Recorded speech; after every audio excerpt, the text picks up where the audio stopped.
En 10 années de carrière et 179 Grands Prix, seuls Alesi et Prost font mieux côté français, Romain Grosjean a marqué la Formule 1. Ces 10 podiums sont les seules lumières françaises en F1 entre 1998 et 2019. Il fut aussi la source de controverses. Sa place a souvent été remise en cause, il a souvent divisé, fait parler. C'est bien simple, entre 2009 et 2020, il a vécu la F1 à 1000 à l'heure, entre joie immense, peine terrible, années sur la touche, voiture prometteuse puis désastreuse, espoir, déception, critique, lynchage, crise de nerfs, erreur, récompense, peur, soulagement, émotion et aussi bonheur. En fait, il a tout connu, sauf la victoire.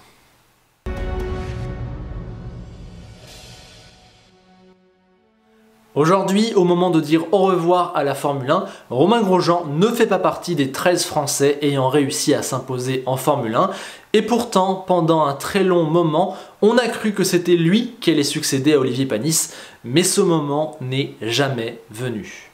Symboliquement, la délivrance s'est faite l'année de son départ grâce à Pierre Gasly, et pour la plus grande joie de Romain Grosjean. What's the race result? Gasly won from Sainz, Stroll, Norris, Oh yes, Bottas. boy. Fantastic, Pierre. 96 was the last French win. La victoire et Romain Grosjean, c'est une histoire compliquée. Du coup, aujourd'hui, je vous propose de voir les 10 moments où il en est passé le plus proche. Qualifié 4ème avec un temps canon, Grosjean rétrograde de 5 places sur la grille de départ à cause d'un changement de boîte de vitesse. Pendant que les deux Mercedes s'envoleront devant et seront littéralement intouchables, les outsiders se livrent une grosse bataille derrière elles. Si Vettel tient la 3ème place, Grosjean lui se bat avec Kvyat, Pérez, Massa, Raikkonen ou encore Bottas. Mais de cette lutte, c'est lui qui va sortir vainqueur grâce à un gros rythme, une bonne stratégie et des dépassements bien sentis. Ainsi, à 2 tours du but, il est 4ème et met une grosse pression sur Vettel. Après l'avant-dernier passage dans le raidillon, le pneu de l'Allemand explosera violemment. Opportuniste, mais surtout parfaitement placé après une excellente course où il aura dominé un midfield extrêmement compétitif, Grosjean prend ce qui est alors le 10e et dernier podium de sa carrière. Une très belle course, mais pour ce qui est de la victoire à proprement parler, malheureusement les deux Mercedes étaient littéralement intouchables. Elles finissent toutes les deux avec 38 et 36 secondes d'avance. On ne peut donc pas dire que Grosjean ait directement joué la victoire, en tout cas c'est une de ses meilleures courses en Formule 1. En ce 28 juillet 2013, Grosjean s'est lancé 3ème après une splendide qualification où il a battu, entre autres, Rosberg, Alonso et Raikkonen. Le Français garde solidement sa 3ème place et va même passer en tête quand Hamilton et Vettel passent au stand. Après son propre arrêt, il est redescendu un peu plus bas, mais sa course prend un tournant négatif au 24e tour quand il tente de doubler Button qui était sur une stratégie décalée. Première répercussion, il doit repasser au stand. Deuxième répercussion, il est jugé responsable du contact pour avoir tassé le Britannique et écope d'un drive-through. Il perd ses espoirs de victoire et de podium et termine 6ème. Sans cette bévue, il aurait disputé la 2ème place à Vettel jusqu'au bout et Hamilton, le premier, n'était pas si loin. On reste en Hongrie, mais cette fois-ci un an plus tôt, quasiment jour pour jour. Déjà sur sa Lotus, Grosjean partait cette fois 2ème, seul Hamilton avait fait mieux que lui en qualification. Et en course, c'est pareil, seul le Britannique est devant le Français. Romain sera 2ème derrière Hamilton toute la première partie de la course, il fonce vers un super résultat et il n'a pas dit au revoir à la victoire. Mais au moment de son 2ème arrêt, le Français ressort derrière Alonso et va perdre de précieuses secondes. Hamilton prend une longueur d'avance et cela permet même à Raikkonen de s'intercaler. Le Finlandais échouera à une petite seconde de Lewis quand Grosjean n'aura pas pu remonter. Il termine 3ème à 10 secondes du leader. Clairement, c'est extrêmement dommage, il tenait Hamilton pendant toute la course à moins de 2 secondes. Je suis curieux de savoir ce qui se serait passé s'il n'était pas ressorti dans le trafic en fin de course. Peut-être que Raikkonen ne l'aurait pas doublé, peut-être qu'il aurait tenté une manœuvre sur Hamilton. On ne sait pas, en tout cas, il n'a fait que 3ème alors qu'il avait fait une super course et que potentiellement la victoire était là. Bahreïn 2012 n'était que la 4ème course de Romain Grosjean depuis son retour en Formule 1 avec Lotus. Le Grand Prix précédent, il avait marqué ses premiers points dans la discipline grâce à une 6ème place acquise en Chine. Là, il est allé encore plus haut.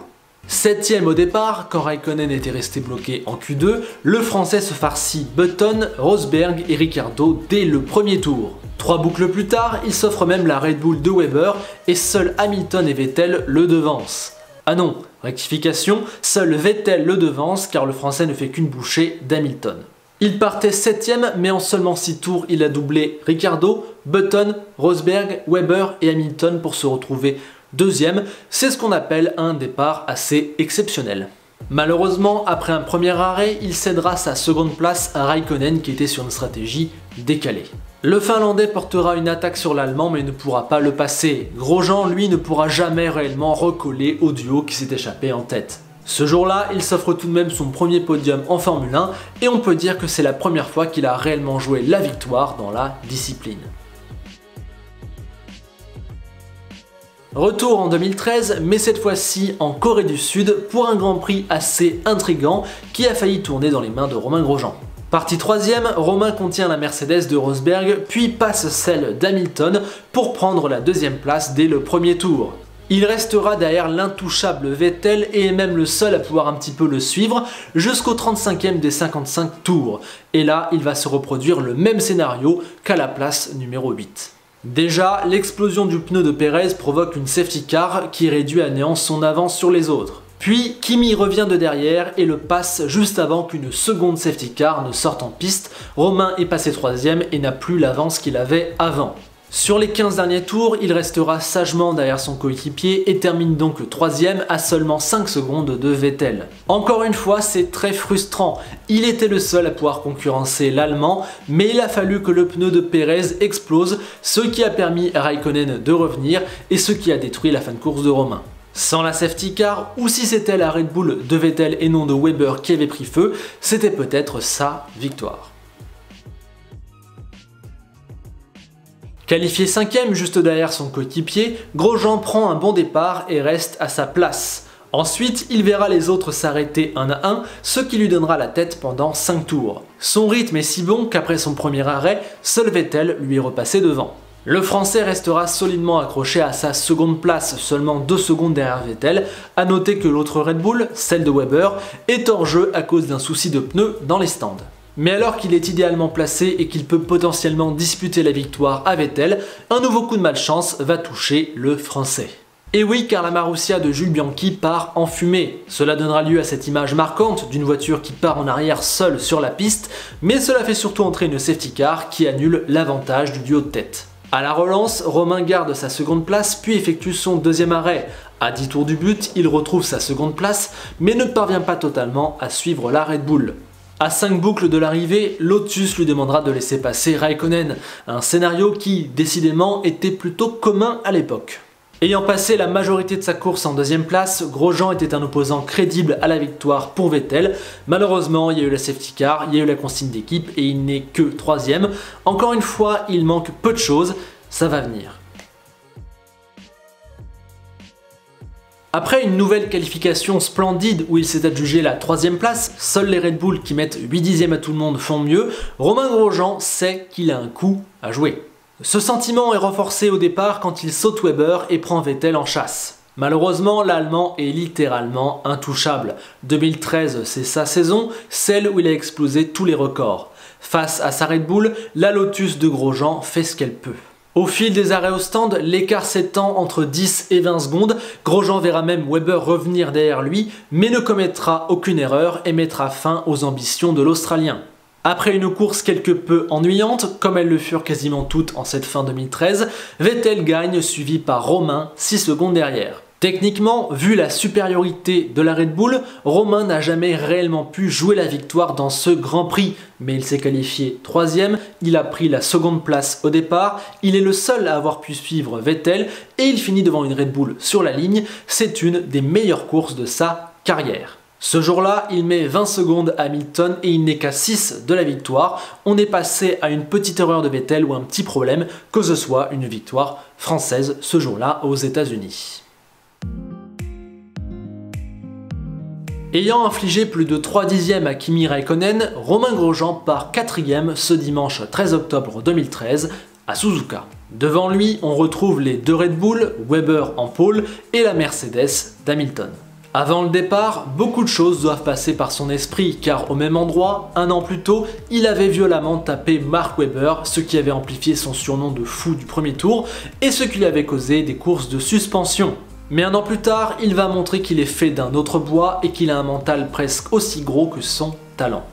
Son départ est juste sensationnel. Sa prise d'élan est millimétrée, son envol parfait. Il choisit l'extérieur pour déborder Vettel devant lui et Hamilton qui est au milieu. Il en ressort avec tellement de vitesse qu'il passe même Webber. Il partait 4ème, quelques centaines de mètres plus loin, il est premier. Impressionnant, peut-être le moment le plus incroyable et le plus marquant de sa carrière. Il gardera la tête pendant les 28 premiers tours, maintenant les deux Red Bull à 2 et 4 secondes, ce qui est un véritable exploit. Puis, l'équipe réalisera qu'elle s'est fait avoir par le coup tactique de Mark Webber qui a tenté l'undercut en s'arrêtant plus tôt. Quand Lotus fait s'arrêter Romain, il a perdu la tête provisoire et pointe à 8 secondes de l'Australien. Mais pas de panique, Webber est sur une stratégie plus agressive avec un arrêt de plus, l'essentiel pour le Français c'est donc de maîtriser l'écart et de faire attention à Vettel. Quand l'Allemand fait son deuxième arrêt, il ressort bel et bien 3ème derrière le Français. Oui, mais les Red Bull ont un rythme bien supérieur, il ne faut que 3 tours à l'Allemand pour passer le Français sur la piste. Quand Webber s'arrêtera pour la 3e fois, il ressortira également derrière Romain, mais le passera à 2 tours du but.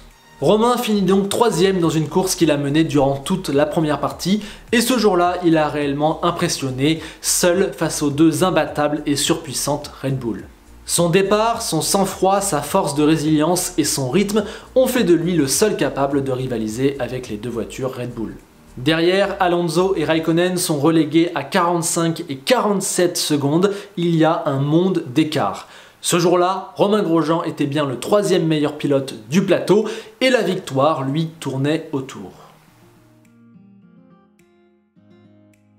7ème en qualification, quand Kimi était resté coincé en Q2, Grosjean perd une place au départ. Il retrouvera sa 7ème position quand Massa commet une erreur au 4ème tour, puis petit à petit, il verra les autres s'arrêter. Lui, il est sur une stratégie décalée à un seul arrêt et il va donc attendre le 20e tour pour s'arrêter. Il est alors en tête du Grand Prix car tous les autres sont déjà passés au stand. Quand il ressort de son arrêt, il est 8ème, rien n'a donc changé, mais sa stratégie décalée va jouer en sa faveur. Pendant que les autres se chamaillent et doivent encore effectuer un second stop, Romain choisit la propreté et surveille ses gommes. Ainsi, comme lors du premier relais, il voit les autres se stopper un à un et gagne des places sans avoir de dépassement à faire. En fin de course, il se retrouve 3ème et décide d'accélérer le pas pour jouer sa chance crânement. Il déboîte alors Alonso et chasse Hamilton. Malheureusement, il tombera trop court. Le Britannique avait bien fait 2 arrêts, mais a été suffisamment rapide pour contenir le Français, 2 secondes et demie derrière lui. 2,5 secondes, c'est l'écart le plus serré entre Romain Grosjean et une victoire dans sa carrière. Aurait-il pu gagner? Oui, si Hamilton n'avait pas été aussi parfait et avait égaré quelques dixièmes en route. Mais le plus gros regret, je pense que c'est la qualification ou le départ. Si à la fin du premier tour, il est 5ème et non 8ème, alors là, ça peut potentiellement changer la donne, lui faire gagner quelques secondes précieuses et donc peut-être lui donner la victoire à la fin. Quand on entend parler de la carrière de Grosjean, cette course au Canada en 2012 revient peu. Pourtant, plus je l'étudie, plus je pense vraiment qu'on est passé à 2 doigts d'une victoire française. À mon sens, le Grand Prix d'Europe 2012 à Valence est la fois où Romain Grosjean est passé le plus proche de la victoire. Voici pourquoi. On commence par la qualif, 4ème pour quelques millièmes devant Raikkonen, propre. Au départ, il prend la 3ème place à Maldonado, encore plus propre. Pendant que Vettel s'envole, Romain menace Hamilton et finira même par le dépasser au 10e tour. Super, méga propre. Il va alors passer la majorité de sa course en 2ème position, calé derrière Vettel. Enfin, pas vraiment calé car la Red Bull est juste imbattable et prendra jusqu'à 20 secondes d'avance. Oui, mais un accrochage entre Vergne et Kovalainen fait sortir la safety car et annule l'avance du Baby Schumi. La course reprend au 34e tour et tout s'emballe. Tout d'abord, Alonso la joue très intelligemment dans le dernier virage, prend l'aspiration de la Lotus sur la ligne droite et passe au premier tournant. Et puis, quelques encablures plus loin, l'alternateur de Vettel rend l'âme, c'est la stupéfaction.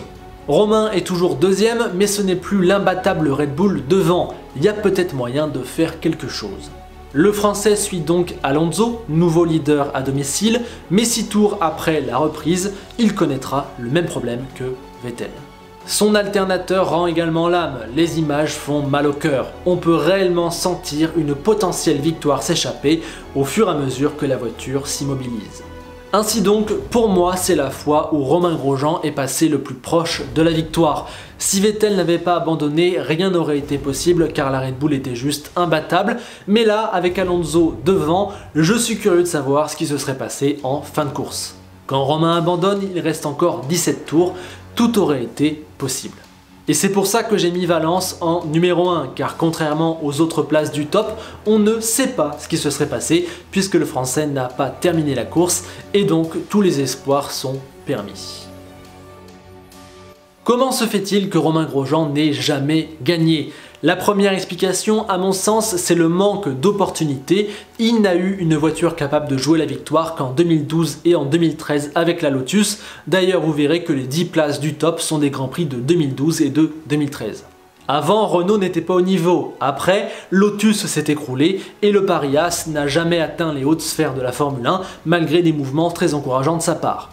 Autre souci, cette Lotus très compétitive, il l'a conduite tout juste en revenant de 2 années sabbatiques. Il n'avait que très peu d'expérience et il s'est retrouvé face à Raikkonen, Vettel, Weber, Hamilton, Button, Rosberg et c'était vraiment très dur de tirer son épingle du jeu face à une telle compétition. L'autre problème, c'est que Romain n'a jamais eu tous les éléments concordants en sa faveur en même temps, il y avait toujours un petit truc qui clochait. Il y a aussi la malchance de tomber pile au moment où Red Bull et Vettel sont absolument imbattables. Entre 2012 et 2013, peu de monde leur a enlevé des victoires. Je considère que Grosjean a quand même été très malchanceux vis-à-vis de la victoire. On l'a vu avec le top 10, il y a au moins 2, 3, 4, 5 fois où ça aurait dû tourner en sa faveur. Quand on voit qu'il a fait 10 podiums, ce n'est pas normal qu'il termine avec 0 victoire. Je dis pas qu'il aurait dû en avoir 10, mais 1, 2, 3, ça me semble un chiffre que normalement il aurait dû atteindre s'il avait eu plus de chance.